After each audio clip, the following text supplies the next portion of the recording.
Welcome to Real Life with Jenny. My name's Jenny Senaparatna.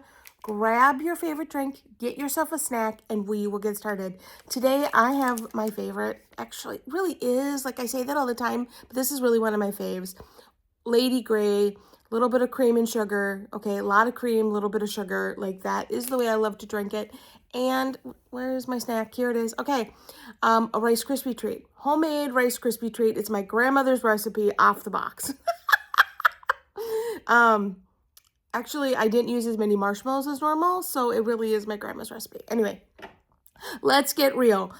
You know, back when I was a kid, you could do a lot more things with a lot less money. So when I was a teenager, actually, as a child, I do not remember going to many movies. It's not something, my sister has some memories of that. I do not remember going to a lot of movies until I became like 13, like teenager. And then they had a movie theater that was close to my house that was $1. And you'd call and you'd see, they would be like, at 4:15 this movie is playing, and at 3:15, this, you'd have to listen to the movie phone. If anybody remembers those good old days where you listen to the movie phone. Anyway, and so I went to a lot of movies because it was $1. I didn't have a job. I actually was babysitting, I think, at the time. So all my babysitting money probably went towards movies. I saw my first James Bond movie in that dollar movie theater. I believe I saw Lion King in that movie theater. I saw a couple other movies at other movie theaters, but they were so expensive when you're used to paying $1, never had a snack. In fact, I don't know that it wasn't until my adult life that I didn't think just rich people ate at movie theaters. Like, that was my thought process. Like, if you're rich, you eat at a movie theater. I never even snuck in snacks. Like, what was going on with me? I just go to the movie and watch a movie and hang out with my friends. Like, that's what it was. And it's, a couple months into the year at this point. And at the beginning of the year, I did probably the first time in my life, maybe the second time, because I think the first time I did it with somebody else. I bought one of those popcorn buckets that at a movie theater, you buy a bucket and then you can refill it for really cheap later throughout the year.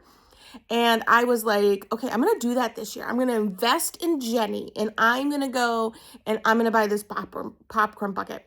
Now, the thing that's really weird for me about that, now that I've thought about it a little bit more, I go to movies on Tuesdays at a specific theater.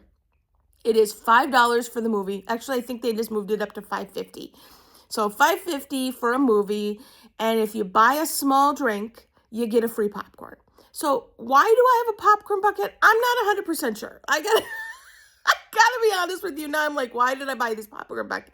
Anyway, I was going to get something out of a cupboard at my house, and I'm like, there's my popcorn bucket. I haven't used it. I've used it once this year, and that's for the original filling. So I'm like, I have got to get to a movie, like, just to use my popcorn bucket. It's $3.50 to fill a popcorn bucket it's a big bucket of popcorn. Now, can I eat a whole bucket? No, I cannot. Is the free one that they give me that is probably the size of my hand enough? Yes, that's enough popcorn. But did I buy the bucket, and am I going to get my money's worth? Absolutely. So I'm actually staying at my mom's for like the last week and a half, and for a little bit longer after that, just to kind of be company and be there. And my mom had an event she needed to go to. So I'm like, I'm going to go use my popcorn bucket during this time. Like, I'm just going to show up, and I'm going to get a movie. I don't know what movie I want to see, because I wasn't like, oh, I have a movie, like when I was a kid, you went to hang out with friends. Then I got a little bit older, and I'm like, now I go to specific movies, and now I'm just going for the popcorn. I feel like it's been an evolution of my life that I'm just like, I want to go for popcorn. What movie's showing? Like, how have I gotten here? Anyway, So that day, I brought my popcorn bucket. I got there and I kind of looked up a movie that someone had talked about. It's called The Great Awakening, is the movie. And so I'm like, okay, it's showing at the right time because my mom was gone from point A to point B. And so I'm like, that's perfect. I will just, you know, go to this movie. And it was a really interesting movie. It was a church history movie meets an American history movie. So I am a American history buff. Like, set me down in front of a documentary that has something to do with American history, I am there all day. Like, just I love that kind of stuff.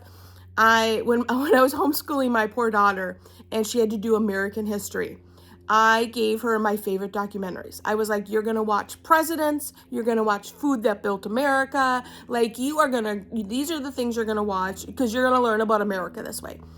And I think she actually loved it. And I loved it when I was a kid and a 20-year-old and a 30-year-old. My mom would drag us all over the country. And I say drag as if we didn't voluntarily go on these vacations.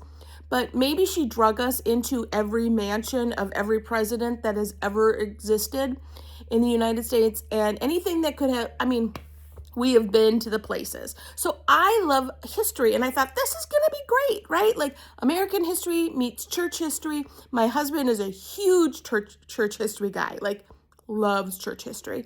So I know probably more than the average bear about church history because of my husband.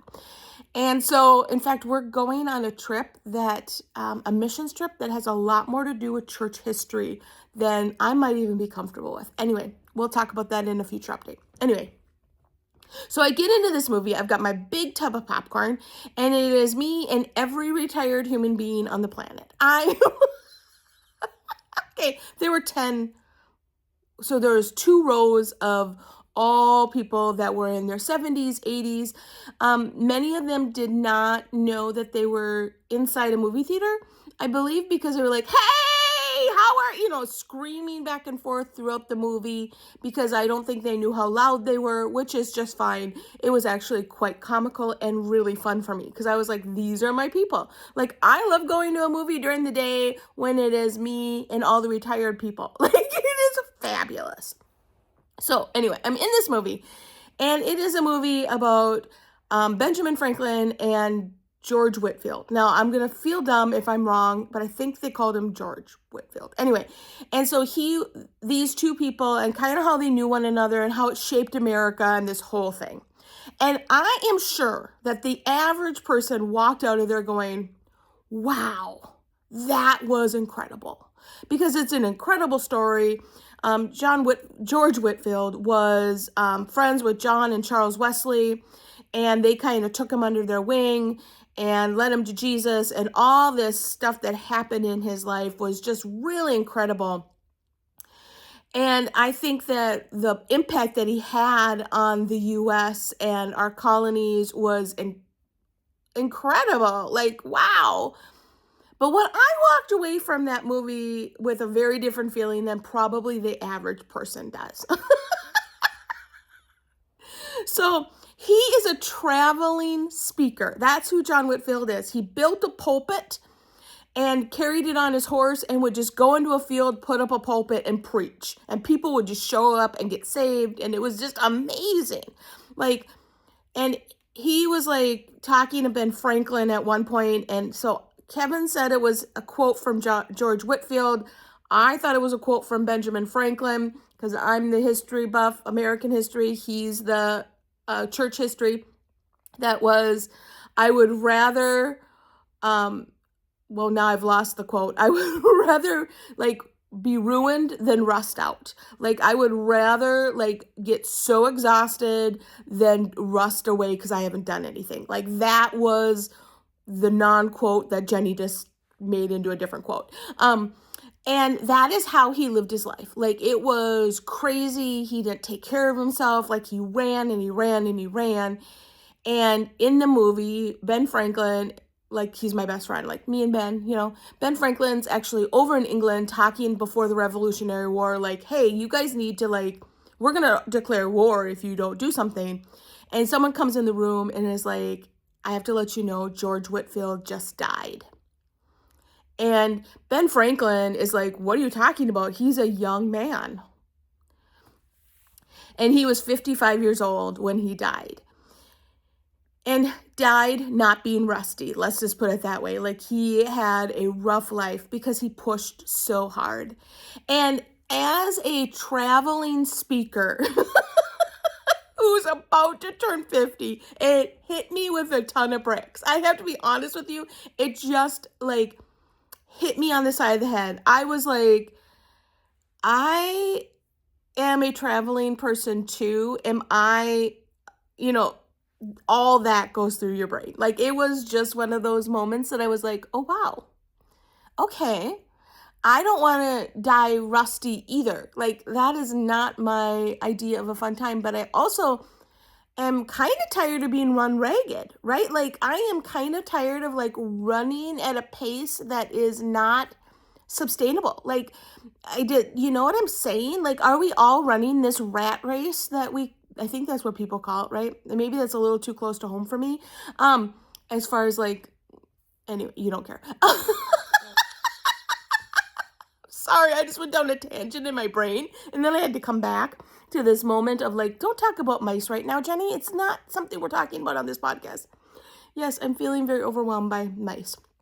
Anyway, but I just thought, I walked away from this movie with a bucket of popcorn and a lot of, what am I doing with my life moments? My husband, I called him on my way home and I'm like, hey, and he was like, how'd you like the movie? And I was like, I think it was actually a really well produced, beautiful movie, great soundtrack, great story, loved it, but I'm questioning my life right now.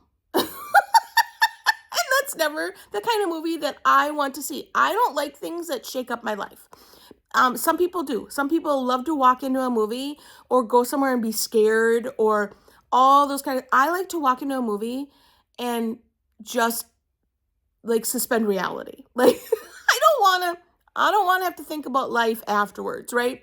And this movie just kind of got into me. And it has now been a lot of days. And it's still, like, last night I'm about to go to bed and I was like, what do I need to change about my life? What do I need to change to make this sustainable? And last podcast, I talked about stopping and looking at birds and smelling the roses. And I'm like, God, what are you doing? Like, who in the podcast world needs to hear you need to slow down other than me? Because obviously that's something that I need to figure out. And not that I have a busy life. I really don't. I feel like I've got really good balance. I feel like I am very good at, I'm not good at saying no. Let's just be honest. Sometimes I get myself into scenarios that I'm just like, how did I get here? How did I get here? Not that it's a bad thing that I say yes to things when someone's like, hey, can you help me out with this? And all of a sudden I'm like doing their grocery shopping. Yes, I have done that. I have done people's laundry. I have run their errands. I have, done favors and I love doing that for my friends and people and being helpful. But sometimes you just don't say no the way you should. And then all of a sudden you're like in this weird scenario going, how did I get here? Like, what is actually happening with my life, And that is what I felt like after this movie. Ben Franklin lived to a very old age for the time, under a lot of stress. But he also didn't run himself ragged. There was something, the contrast in the movie that I saw was the balance that he had compared to what George Whitfield had. And now George Whitfield was like, I want to win every person to Christ that I can. And you know what? That's my heart's desire too. I want to be someone that is an encouragement to people in their faith walk as much as I possibly can. Am I still doing this podcast? Yes. Have I been doing this podcast for almost 6 years? Yes. My 6 years is coming up like in a couple podcasts. Can you even believe I'm almost there? Like, I am willing to do the work, but am I willing to set a pace that I can actually maintain and that I can actually not burn out with? And I think for a lot of us, we have to start looking at, is this something that's going to burn out and I'm not going to be able to maintain it? Or is this a pace I can stay at? Because I don't think there's a lot of us rusting out. I don't think that there's a lot of us going, you know what? I'm getting a little rusty over here. I need to stop. I maybe need to do some more stuff. I don't know many people that are like, I should maybe do some more stuff with my life. If that's you, start doing some more stuff. Like, go after it. Let's do this. Let's make a difference. Volunteer, get involved. And then there's the rest of us that are doing it and we're like, I've got to stop volunteering. I need to make some boundaries. Like, I need to figure this out. And so I encourage you, as I'm going to be walking down this journey, would you look at your life and go, am I burning my candle at both ends? And my candle's getting smaller and smaller? And what can I do to maintain that? What can I do to keep my candle burning for a longer period of time and that I can stay healthy? We got to take care of ourselves because it's not just about spiritual things. I mean, there are spiritual things. There are things we should be doing there. But eating right, drinking your water, drinking your cup of tea. Like, I know that you don't probably all drink tea, but you should be, right? Just kidding. Like, are you doing things that are bringing balance into your life? Are you actually taking care of yourself? Am I actually taking care of myself? Winter's over. My excuse for being outside and walking is gone. It's time for me to get out and start moving again and start learning how to take care of myself even better. And that doesn't mean that I need to be skinny and then I need all those things. It means taking care of myself to have a better productive life and a better balance.